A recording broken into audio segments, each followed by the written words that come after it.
my name's Terigrayce and welcome to my channel. So in this video, I am going to get you started on feathers and then ultimately feather fills. So if you were anything like me, I just couldn't wrap my head around doing feathers. I had such a hard time when I was learning how to do this.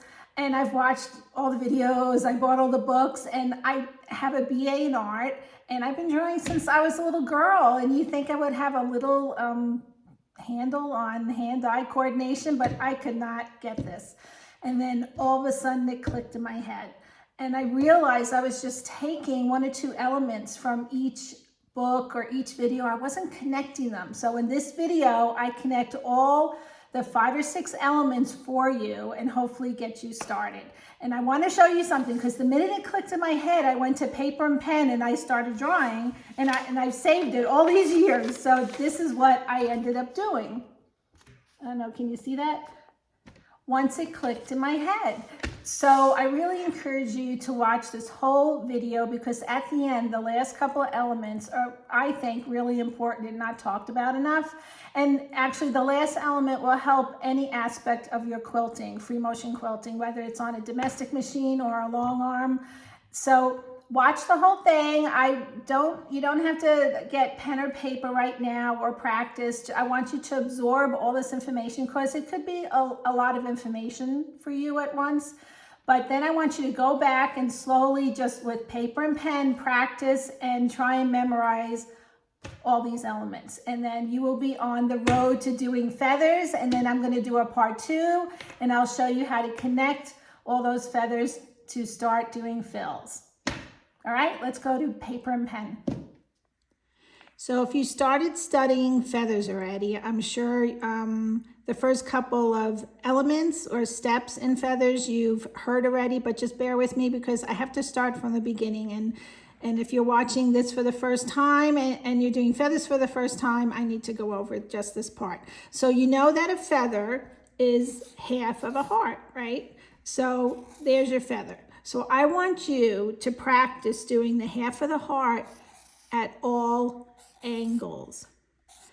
And I also want you to do the opposite side. Get used to working both sides right away. Otherwise, you're going to train your mind to do the one side and it's going to be hard to kind of switch. So it's better to just start this now, get used to doing both sides. So we got the half a heart here, and don't worry about connecting it yet. There, let's do half a heart here. That's a terrible one.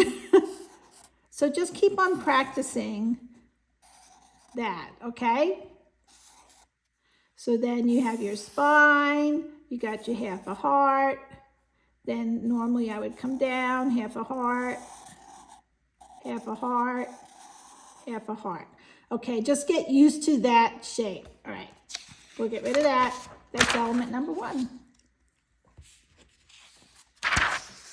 All right, so step number 2. So I'm doing just a gentle spine. I'm not getting too fancy yet. So I'll start on the bottom. Sometimes I start like this with the half of one, and or sometimes I'll just do like a elongated teardrop. It's up to you how you want to start. We could pretend that that is your seam or the end of your block, the edge of your block. But let's just do it like this so we could get used to doing the half of heart. So now you want to backtrack. So I've done my half of the heart, my needle's here. I'm going to backtrack, and when I backtrack, I'm going to come down 1/4 inch that feather. So here is half of the feather, half of the length. This is 1/4 inch. You want to come down. So let me just do that again. So when I do the second feather, do the feather, and then I'm going to come down. And that's the problem why I think some people, and that's the problem I had. I was getting flat feathers. I was getting feathers that were like that. It's because you're not coming down. So now I want to come down again, 1/4 inch, do my half a heart. Go to my feather, come down, 1/4 inch, come down, and then back to the spine. Okay, so now I'm going to go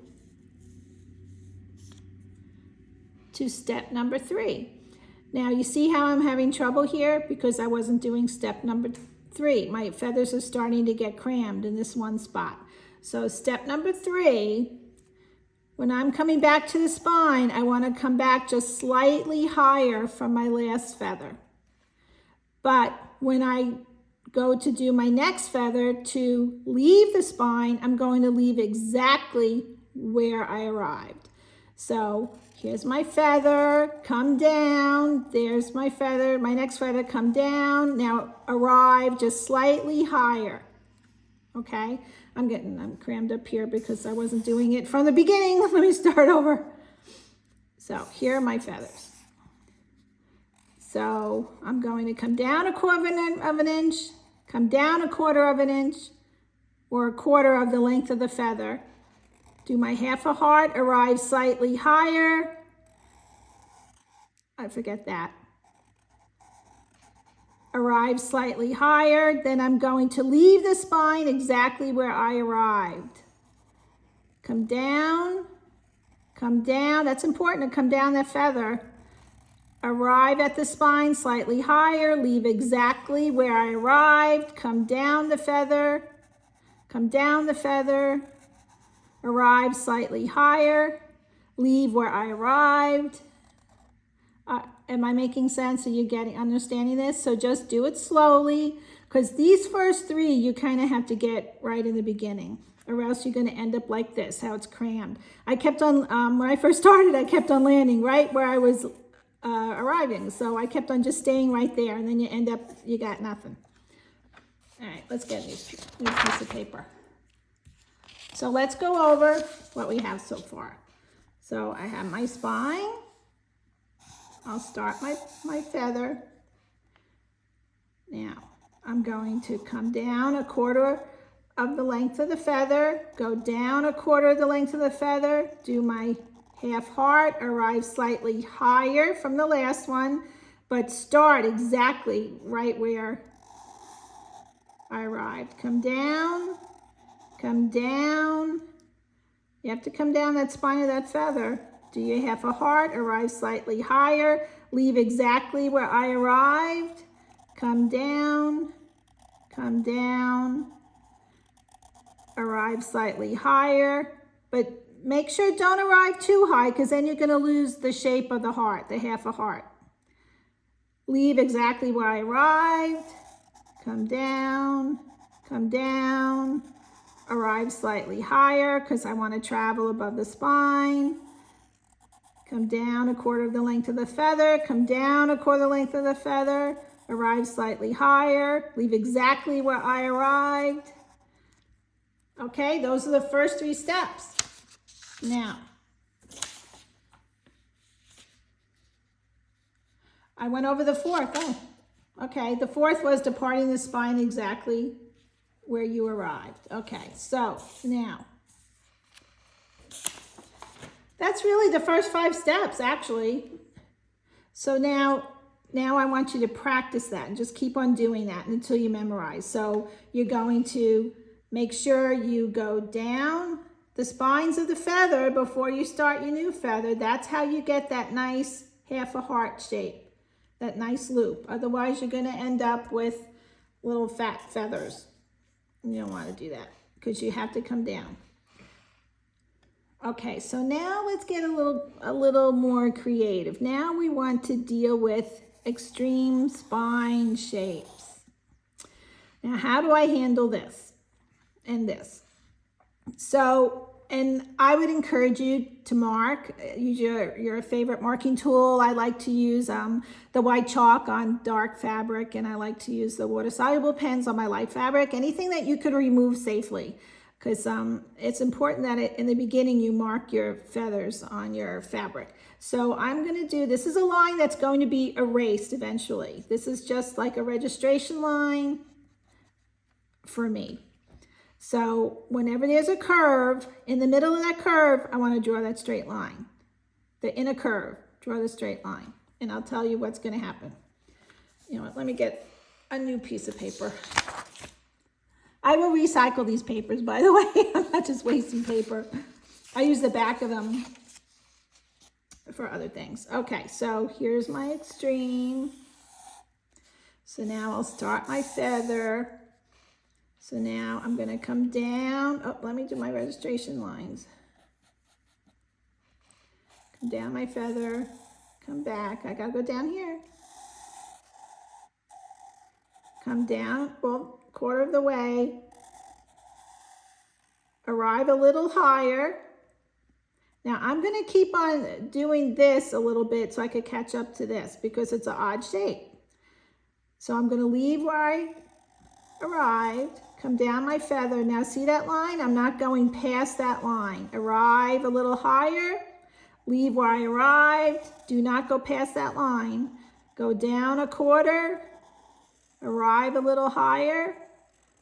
All right, so now I'm here. So now I'm going to go down the spine and catch up.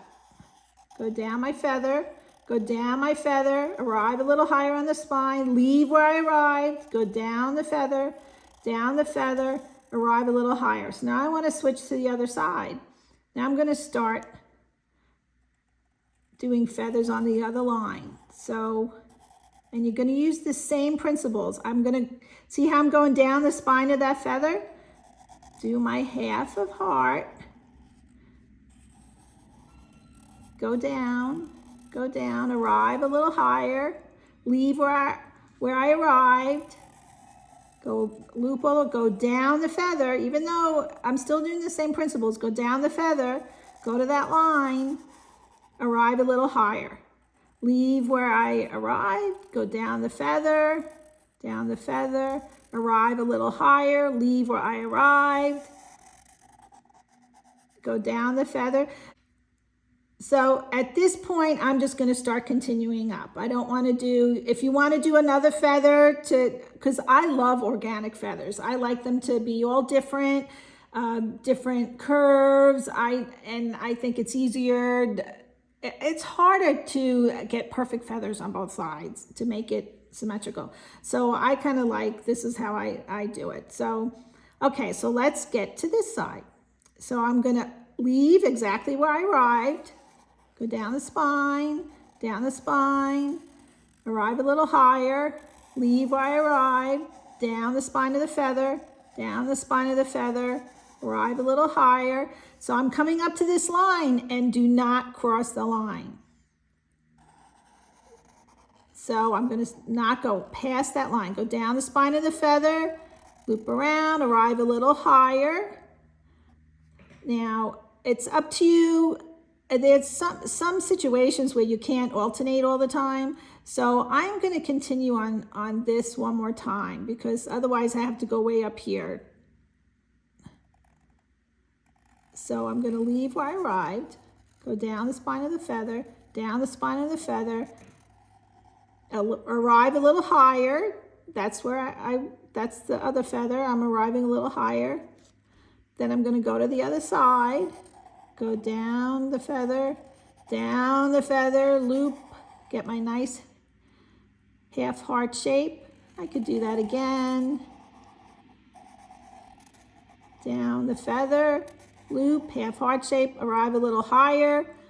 Now, see, there's my line. So now I'm ready to start the other side. Do my feather, go down the spine of the feather, loop around, arrive a little higher. Leave where I arrived, down the feather, arrive a little higher, come all the way around to that line, go down that feather, so you get a nice loop. Okay, so now we're coming to the end. So I'm going to show you in a second. There's two ways you could start the feather. I like to start it like this, the way I did with just a line. And this is why, because I don't know what's going on here. I might want to change it. Maybe I don't want to stay. Maybe I didn't like the way the feathers landed and I want to fill it in a little differently. So I'll probably do one more feather here. Now I want to, see, that was terrible. See that? Because I didn't come down. I didn't do a nice loop. Come down to the spine, and now we have the end. And how you want to end a feather is with a good shaped teardrop. So here's a nice teardrop. And I could have done a couple of more so I don't get such a big teardrop, but that's up to you. So that takes practice and how you choose to do your feathers. So if you want to,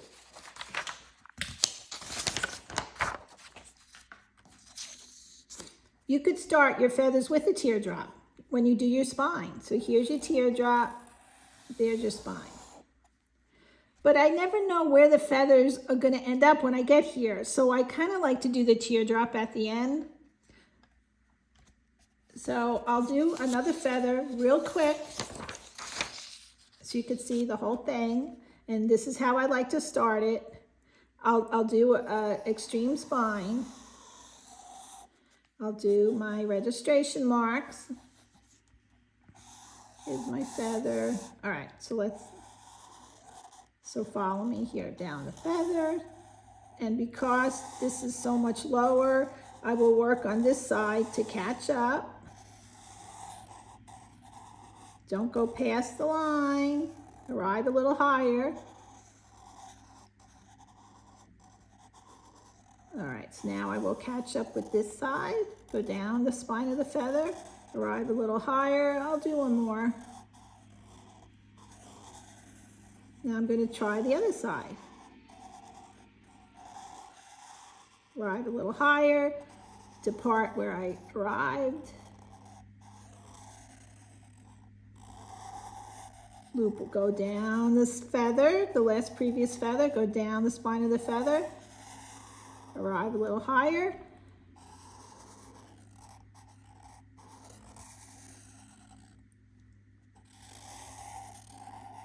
What's neat is you can make these feathers big or small. I love organic feathers. Don't go past the line. Come down a quarter of the feather, quarter inch. Let's do one more on this side.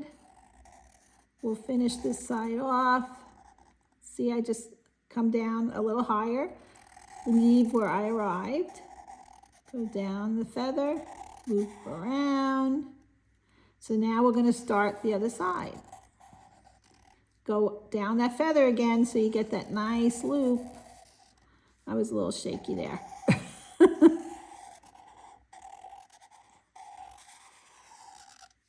All right, so now I have this line. So sometimes I use that as part of my feather.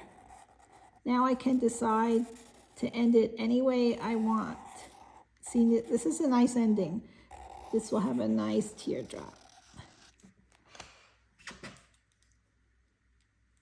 So now this is the most important thing I wanted to tell you. And this is with any free motion quilting, I suggest to you to pantographs. If you're practicing on a long arm, pantographs are wonderful tools to learn your eye-hand coordination and getting to know your long arm. So, and this will help you with pantographs as well. When you are stitching, I'll equal it to a car, driving a car. Okay, when you're driving a car, you're not looking at the hood, you're looking at where you need to go, right? And that's the same thing with free motion quilting. Do not look at the needle all the time. You need to look ahead to where you're going.